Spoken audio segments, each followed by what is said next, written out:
这个道士亲眼目睹妻子与外人通奸，却无动于衷。他的女儿将人眼珠混着冰糖葫芦一同吃下，他也无动于衷。他每天只专注于一件事情，就是乘船远游。可本来的晴空万里，忽然变成了阴风大作，暴雨倾盆，波涛汹涌。道士在风雨中飘摇，险些丢了性命。他掐指一算，顿感大事不妙，立马抬头看天，只见一个红衣羊角辫的小女孩正趴在水盆边，肆无忌惮地玩弄小船，直角的水波荡漾，骇浪惊涛。旁边伸出一只小手拉住她，挽救了岌岌可危的小船。这位黑眼圈小童惊慌摆手，示意他听话，却得到了红衣女孩的怒目相向，撇嘴瞪眼。正生气，女孩突然展颜一笑，朝着门边脆生生的叫唤。大门边是怒气冲冲的道士，他径直走来两人面前，一挥拂尘，案台和水盆瞬间化为乌有。然后他不分青红皂白的对着小童破口大骂。原来临出门时，他吩咐小童看好水盆和纸船，只有小船完好无损，他的船价才能无波无浪，顺风顺水。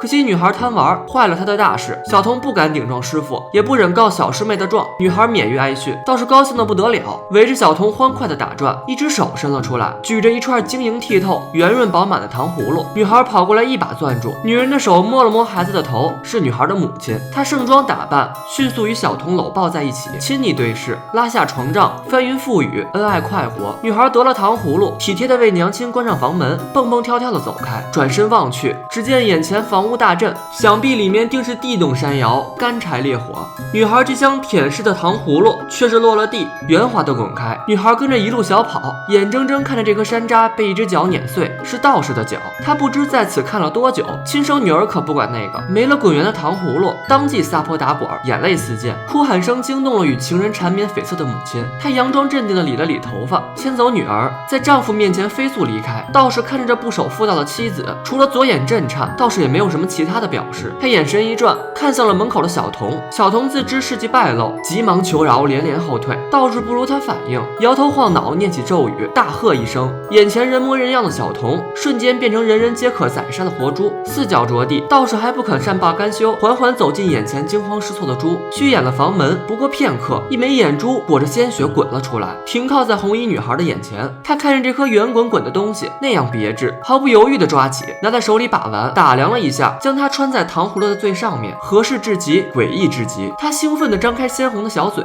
这时女孩听到门内传来的哭声，试探地打开，里面是不停抹泪的母亲，是吃肉的父亲，以及桌上的一盘猪肉。道士夹起肉片，入口前瞥了一眼妻子，女人瞧着那泛着血丝的肉片，哭得更凶了。只有女儿开心地拍了拍桌子，又能吃肉了。道士毫不在意地顺手一瞥，血色的肉片轻飘飘地落到地上，不过是菜肴而已。从此处起，画面已无。故事的结尾众说纷纭。据后来人考古蒲松龄笔录得知，自此后，小童的父亲听闻儿子被人变成猪宰杀，一状告到了县令处，1000名假武士迅速包围了道士府邸，连同老婆孩子一家3口一同押送进京。却不想大队行至太行山，蹦出来一个树高的巨人，长得凶神恶煞，高大无比。1000名甲士被吓得不敢动身，道士主动请求出战，从妻子女儿到自己，一家3口依次与妖怪搏斗，却均被巨人怪兽一口吞下。那位巨人吃完3人不曾贪口，摇摇晃晃慢慢悠悠地离去了。1000名甲士丝毫不敢阻拦。再然后，道士究竟下落如何，就无人知晓了。这是蒲松龄《聊斋志异·白莲教》中的一则故事，本篇截取了一小段，依次讲述了阴森狠辣的道士、貌美出墙的妻子、喜怒随心的天真孩童、不小心变成餐桌肉的门童，展现了一幅中国式的怪诞动画短片，黑暗向的中国水墨画。故事中的文字通通变成了画面，确实增添了几分恐怖与联想。大家倘若感兴趣，可以自行去观赏原著。如同郭沫若所言，写狐写妖高人一等的蒲老先生绝不令人失望。我是焦瑶，咱们下期再见。